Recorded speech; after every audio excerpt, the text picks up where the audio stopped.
Hey, today I'm talking about three 1970s films, all directed by this guy. And the names of those three films are Love in the Afternoon, Perceval of Wales, and the Marquise of O.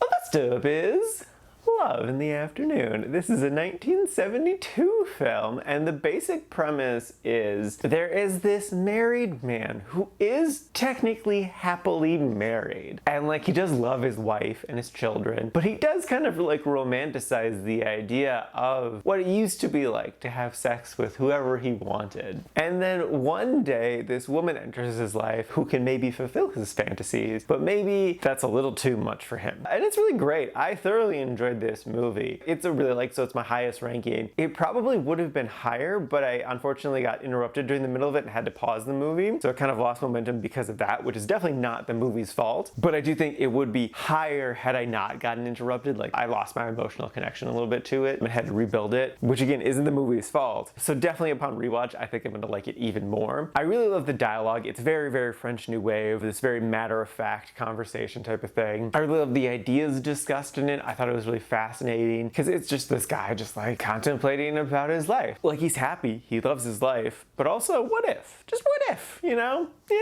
I just like the different scenarios he finds himself in were really interesting. It does get a little sci-fi for a second, but again, that's just like a fantasy section. It really just makes me want to watch more French New Wave because I know there's a lot more films in that genre that I haven't checked out yet. So yeah, no, I thoroughly enjoyed this and would totally recommend it. It's a really good, really interesting, fun little film. And I think it's a good introduction to French New Wave stuff too. So if that's a category of film that you've always been interested in, yeah, definitely check it out in general, but especially check it out if you like want to explore that space. So yes, really good, would recommend.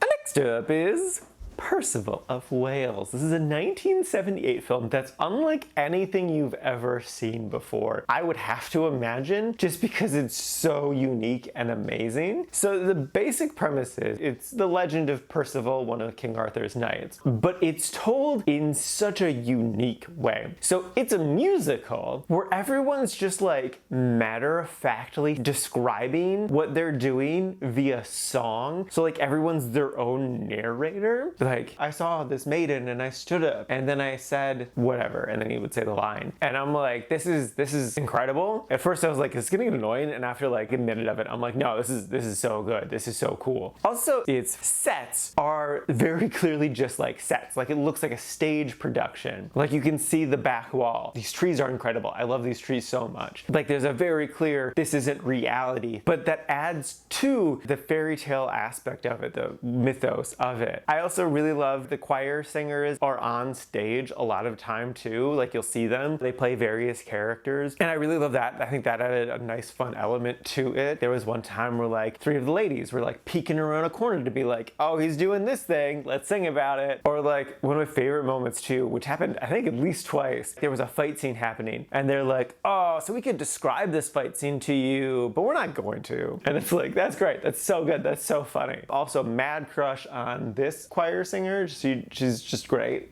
Fully enjoyed her every time she popped up. She was one of the main ones too, so that was fun. I think she actually got first billing for like that section of the cast. Anyway, the story was definitely interesting because Perceval's kind of unlikable and he like messes up a lot in the beginning in not great ways, but there is a charm to him as well as it continues on. The end of the movie it takes an interesting turn because like suddenly it starts following a different character and you're like, oh, okay, like this is interesting. I wonder where it's gonna go and how it's gonna tie back into Perceval. And then it just doesn't. And then Perceval meets like a monk guy and he's like, yo, I've been a bad Christian, what should I do? And then suddenly the last 10 minutes are just a dramatization of the crucifixion of Christ. And I'm like, what is happening right now? How does this have anything to do with anything? What is this? Because I thought maybe we'd get like a scene of it, but then no, just like kept going. Just kept going. And then it suddenly stopped. He got stabbed with the spear on the cross. And then it cuts back to Perceval on his horse. And then credits roll. And I'm like, wait, why did the movie just end? Why did we just spend the last 10 minutes doing something completely unrelated to the rest of this 2-hour and 20-minute film? Like, what is happening? What is this? I criticized that part, but I also loved that section because of the chorus in that song, freaking slapped, is so great. Here's a little clip.